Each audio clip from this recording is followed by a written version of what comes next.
Қазақ елі көп ұлтты қасиетті қоныс. Тағдырдың тәлкегіне ұшырап, қоныс аударып келген бірнеше ұлт өкілі елімізде жылдар бойы тату-тәтті өмір сүріп келеді. Әр халықтың өзіне тән салт-дәстүр мен әдет-ғұрыптар қалыптасқан. Алайда елімізде тұрып жатқан түрлі ұлт өкілдерінің бір-бірімен араласуынан, тығыз қарым-қатынаста бірлікте ғұмыр кешуінен, бір-біріне ұқсап кеткен дәстүрлерін, салтын да кездестіруге болады.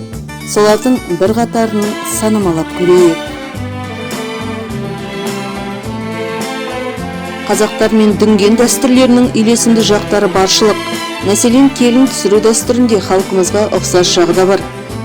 Біздердегі секілді дүнгендерде келін түсіргенде шағын той жасалып, дастархан жайылады.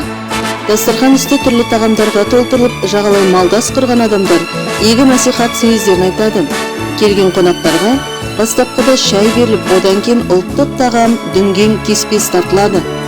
Бір қызығы, тойға арналған тағамдарды негізінен ер адамдар дайындайды, ал әйелдер жағы ыдыс-аяқ, картоп, сәбіз тазалау сынды жеңіл жұмыстармен айналысады. Бұл рәсімнің мәні әйелдерге деген құрмет және олардың отбасылары ыдыс-аяқтай таза, мінсіз, ақ ниетте болсын дегенді білдірсе керек. Қырғыздардың тыныс тіршілігінің дәстүрі бізге қатты ұқсас. Оларда да біздегідей ақындар айтысы ұлттық өнер ретінде бағаланады. Негізгі аспабы қомыз, ұлттық спорттық ойындары көкпар, күрес. Барлық көшпенді халықтар тәрізді қырғыздар да жылқыны өте қатты қастерлейді. Бешбармақ, шұжық, қуырдақ, қымыз қырғыздар ішінде ұлттық тағам болып саналады. Тарихы бізбен тамырлас қырғыз ағайындарымызда 1991 жылы азат ел атанып, әлемдік сахнада өз орындарын алды. Қырғыз жұртының ерлері жылдың 4 мезгілінде де басына айыр қалпақ, үстіне ұзын шапан, ал әйелдер ұзын көйлек, сыртынан қамзол киеді. Қазақта да татарда да атастыру рәсімі бірдей. Бел құда, бесік құда бар. Бесікке салу, сүндетке отырғызу дәстүрлері де бар. Тілдерде ұқсас, қазақ пен татар халықтарының кейбір мерекелері ортақ, тойлануында ұқсастық бар. Мысалы, Наурыз мерекесін татарлар да тойлайды. Татарлар Наурыз мерекесіне арнап жаңа киім сатып алады.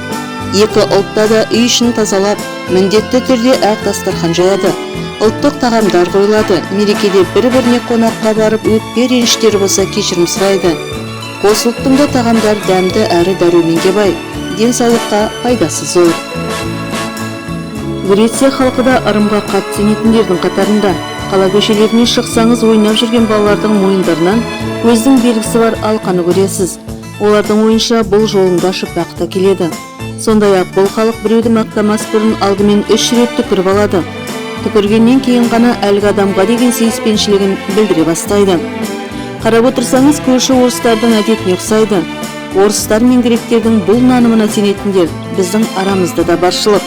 Бізде де, әй көзің өтіп кетер, түкірші деп жататын әдет бар ғой. Корейлердің дәстүрі бойынша келін түскеннен кейінгі 3-ші күні үй шаруасымен айналысып, өзің не нәрсеге бейім екендігін байқатуы тиіс. Бұл халықта да өлген адамды жоқтау салты бар. Егер үй иесі қайтыс болса, еркек туыстары оң жаққа, әйелдер сол жаққа отырады. Жоқтау айтып жылайды. Корей халқында кейбір мейрамдарды жыл мезгіліне шаруашылыққа байланыстырып өткізген. Соның ішіне жаңа жыл салтанатын өткізуге ерекше көңіл бөлген. Олар жаңа жылда қалай көңілді өткізсең, жаңа егіннің өнімі де мол болады деп есептеген.